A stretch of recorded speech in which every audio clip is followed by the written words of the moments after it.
developing today a massive shake-up in the left-wing media ecosystem, which is going to mean the beginning of the end of the British mainstream media. And trust me, I am here for it. Let me take you through it. So Sky, which is owned by Concast, the hard left US corporate giant, which is also behind MSNBC, the hate-filled, Trump-despising Rachel Maddow Black Lives Matter-loving outfit, is about to also take over Woke ITV. Now, what this means is there is going to be one hell of a shake-up in UK broadcasting. And what I'm very excited about is that it's going to likely mean either the end altogether of Sly News or the end altogether of Woke ITV News. So there's panic, of course, at both of these companies who know that the end is nigh and it's going to be painful. Here's how Sly reported the news on themselves. But we're going to turn to some breaking news now this morning, because ITV is in discussions with Sky, the owner of Sky News, about selling the media and entertainment arm of its business. Yeah, the deal will be worth £1.6 billion. I'm pleased to say, to explain what's going on here, we've got our business correspondent, Paul Kelso. Morning to you, Paul. Great to have you with us. Tell us, what is this all about? It appears to be an opportunity by Sky, the owners of Sky News, and ultimately owned by an American cable giant broadcasting company, Comcast, to capitalise on what looks like what may be perhaps something of a bargain in ITV, the largest terrestrial free-to-air commercial broadcaster in the UK, has been having a somewhat troubled time. Now, this is just an extraordinary moment in broadcasting. Let me bring my superstar panel back. Orla, Minihane and Chris Davies of True Conservative Media. Chris, this is quite monumental, really, because ITV, Woke ITV, as I now call it, used to be the crown jewel in commercial broadcasting in the United Kingdom. The fact that it is being sold off to be subsumed into just a small part of Concast's international strategy, just part of Sly's broadcasting arm, shows you how far this channel has fallen. But the writing has been on the wall for some time. Its share price is down 75%. Its ratings on all of the flagship shows have pretty much halved. That's why we're seeing staff being booted from shows like Good Morning Britain, which is merging with ITV News. The end for half the year of the likes of Lorraine, where I worked for 10 years, and Loose Women. It really is already the beginning of the end. But this, Chris, is going to be quite seismic, because trust me, there is absolutely no way that a corporate giant like Concast is going to say, okay, we're going to keep our news operation running on Woke ITV, which for a long time has been made by ITN, and we're going to keep this loss-making operation in Sly News, which no one runs. So, which no one watches, sorry. So at the end of the day, one of the two, and they're enemies of the United Kingdom, one of the two are going, and it's going to be very interesting to see what happens. But you're a businessman, Chris. What's your take on this? A very quick but personal message from me to you to let you know that the best way you can support Dan Wootton Outspoken is to subscribe to my Substack at www.outspoken.live. Substack is a free speech platform that protects me from big tech cancellation and lawfare. Paid annual or monthly subscribers get an extra hour of content with the Royal Uncancelled After Show available every weekday with no advertising whatsoever. You can also message me direct on there. That's www.outspoken.live. I think it's remarkable that ITV is considered worth £1.6 billion, Dan. I wouldn't give you a pound for it. I wouldn't give you the change out my pocket for it. It's become, like the BBC, Dan, it's an anachronism.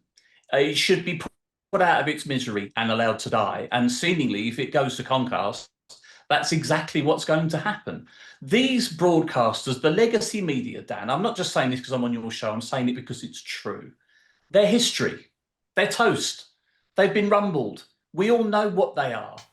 You know, I heard Deborah Turness describe the BBC as the world's leading news service. It is. It's the world's leading fake news service. That's what it is. That's what Woke ITV is. That's what Sly News is.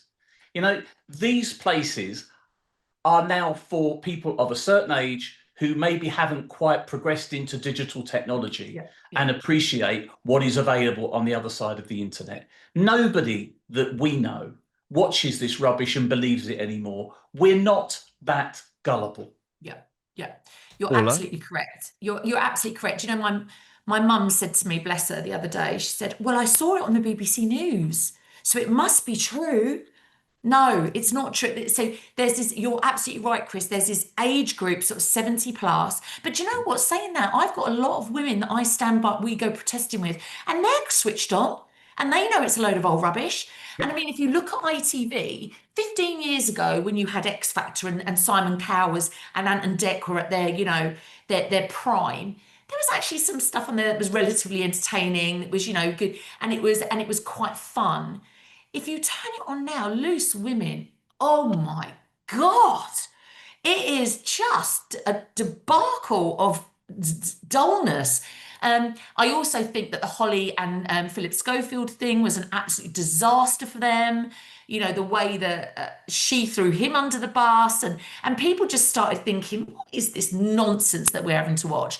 But yeah, you're absolutely right. I think there's people of a certain age. Corrie was obviously something that Coronation Street was something that carried them for many, many years. And even that turned into a load of old woke rubbish. So, you know, there's nothing saving them. There's nothing to save them anymore.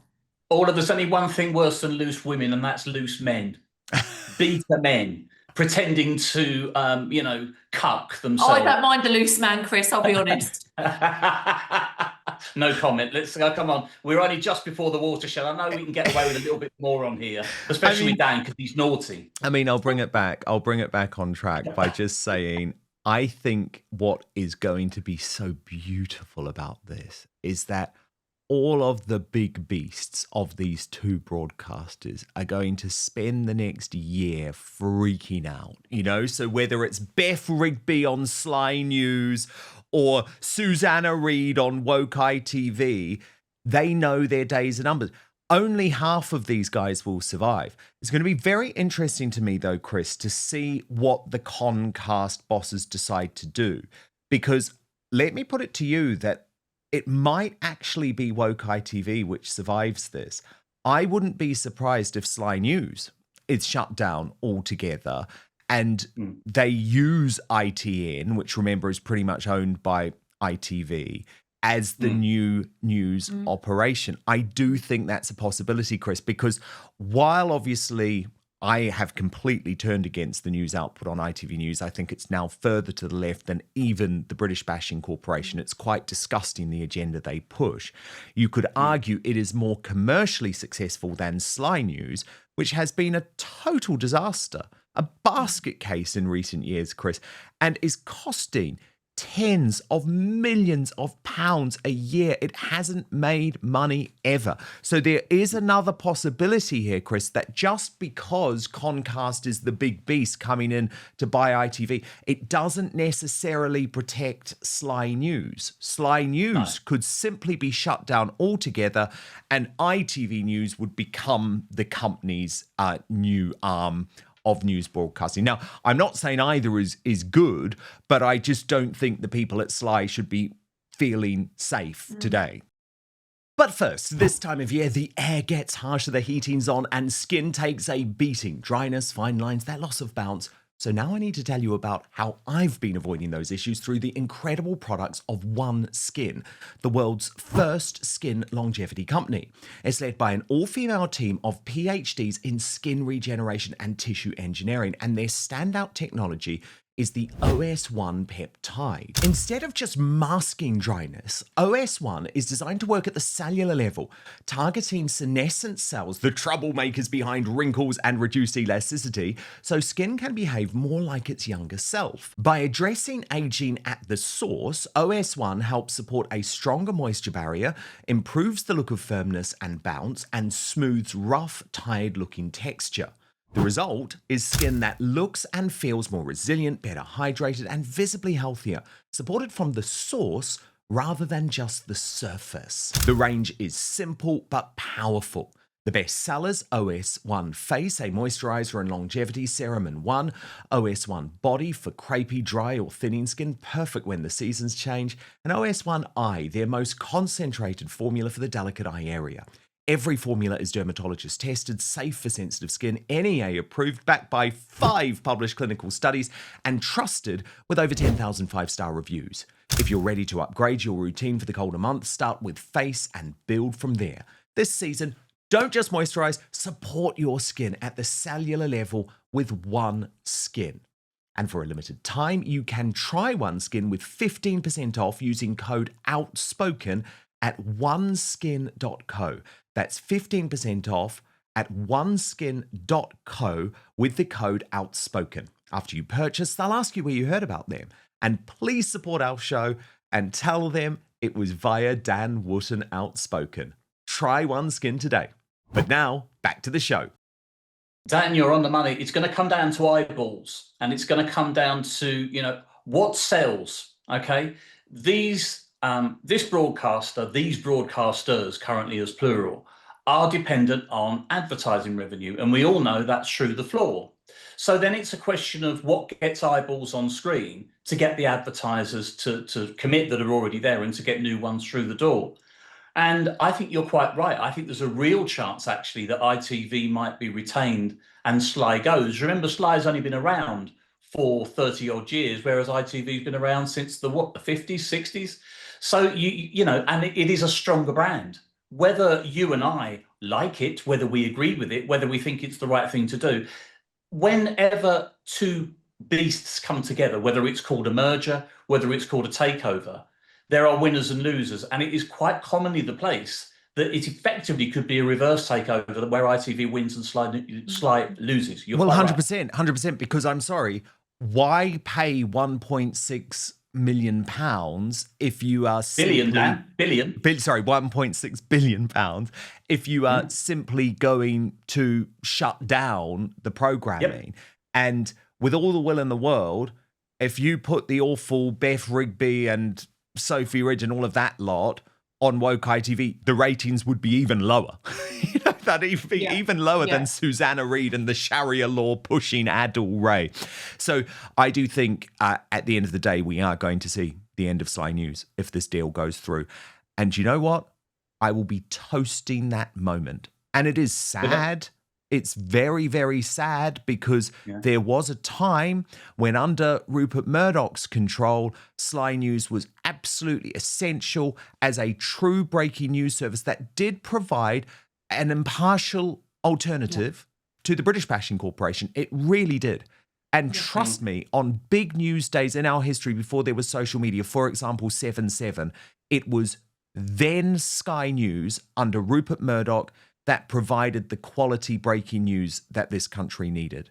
But as soon as Murdoch was forced to give up Sly News and it was taken over by Concast, this hard left company, the entire channel's editorial direction has gone such a long way down the gutter, to the point where today they are advocating that Christianity in Britain is a negative thing. The march of Christianity is a terrible thing. So as I say, I will celebrate Go the woke, end go of Sly broke. News. 100%. 100%. Do you know what, Dan? Very, very quickly, what Please. used to pass for journalism is now opinion. Yes. Yeah. So this is agenda pushing. It's the BBC, it's ITV, it's Sly, and it is the management of those organisations. They push agendas. That's why they're the fake news, and that's why Trump is right to go after the BBC as hard as he is. Absolutely. Go on, The Trump. deadline, Go on, of Trump. course, the deadline of Friday. I just need to ask you two about a couple of little things.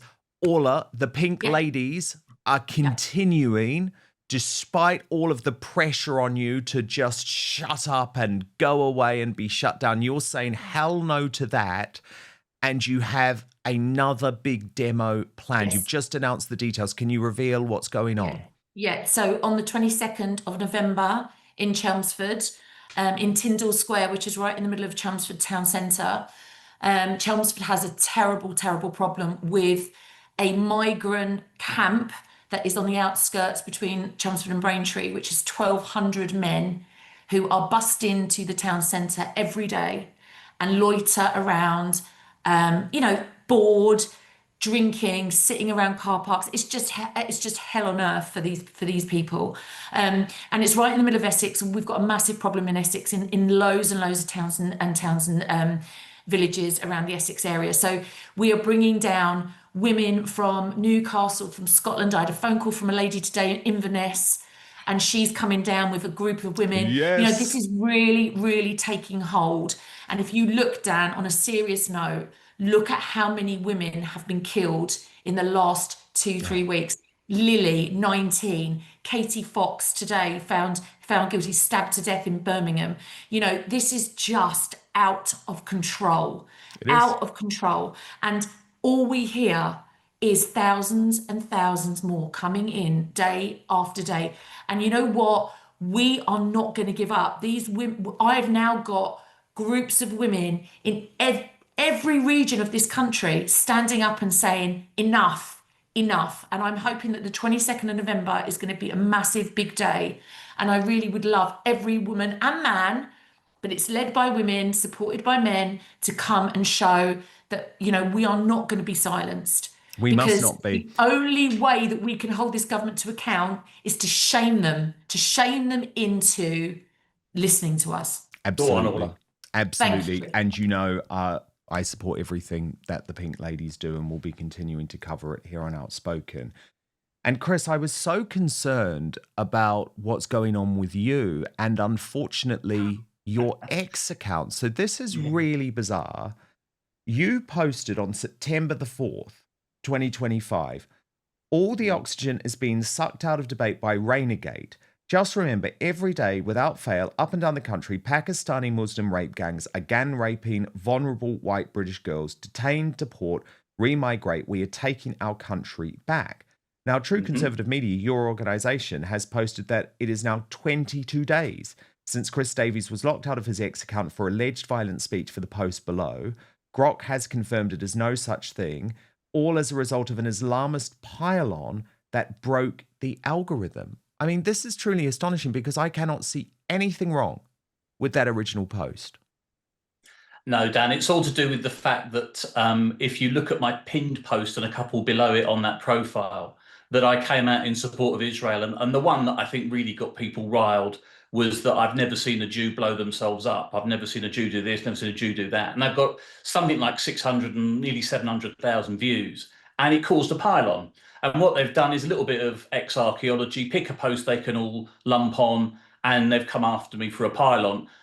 X wrote to me and said, what's your view? And I said, no, I'm appealing this. So they've locked me out of my account now it's now 23 days. And they call in that post violent speech, which I find absolutely phenomenal. And we're back to what we were saying earlier on, Dan. If I was on the left, if I was Owen Jones, we wouldn't even be having this conversation. If I was Jeremy Corbyn, we wouldn't be having this conversation. But because I happen to be a man of the right and a proud man of the right, and I say what I think is common sense, and I think seemingly quite a few people agree with me, the algorithm is broken, it needs human intervention, and it's not getting it at the moment, despite the best efforts of people like yourself who very kindly reposted that post from True Conservative. Such a shame. We need you back. We need you back on X. So I'm ready to come back. Thank you, Dan. That's very, very kind. It really is nuts. Chris Davies, the head of True Conservative Media, Orla, Minihane, part of the Epping Pink Ladies, and of course, a rising star of Reform UK. Thank you both so much. And we are going to reveal today's greatest Britain and Union jackass in just one moment. First, your feedback, though. Aleph Tootme says, DEI, I love this, equals discrimination, exclusion, and indoctrination. So true. Tina Hardman says, everyone should boycott ITV. I never watched this garbage. I happened to see the clip of this gentleman veteran and the Pillock Adderway asking him what he meant. Then he spouts crap about Sharia law. Edelweiss Susie says, I remember my excitement in 1970 when my parents bought our first ever TV. How times have changed. And Terry Shakespeare says, Christianity will never die. Jesus will return. The signs are there. Love God. There's no far right. We love our country and traditions. We're not racist. We want everyone to get on. Okay, a reminder of your nominees for today's Union Jackass. Alistair Campbell, nominated by Barnaby Apricot because he's BBC through and through. Adil Ray, nominated by Sarah Booth for promoting the benefits of Sharia law. And Nick Robinson, nominated by Scottfly23 for trying to defend the BBC bias. And in third place, with 7% of the vote, it is Nick Robinson. The runner-up, with 17% of the vote, Alistair Campbell. But it wasn't even close today. With 76% of the vote, your worst Briton in the world today, our Union Jackass, Adil Ray. And today's greatest Briton, connected to the show that he presents, Good Morning Britain, Alec Penstone, nominated by TTB Back Again. He is the World War II veteran who signed up at the age of 15, but now says the war wasn't worth it because of the state of the UK. The sacrifice wasn't worth the result, he said. Thank you so much for watching Dan Wootton Outspoken. Please click on my face just to the bottom left to subscribe to this brand new independent news source and turn on the notification bell so you'll be alerted to our brand new live shows, uncancelled interviews and special royal episodes. Outspoken is also now available as a podcast, so you can listen to the show every weekday on the go wherever you are.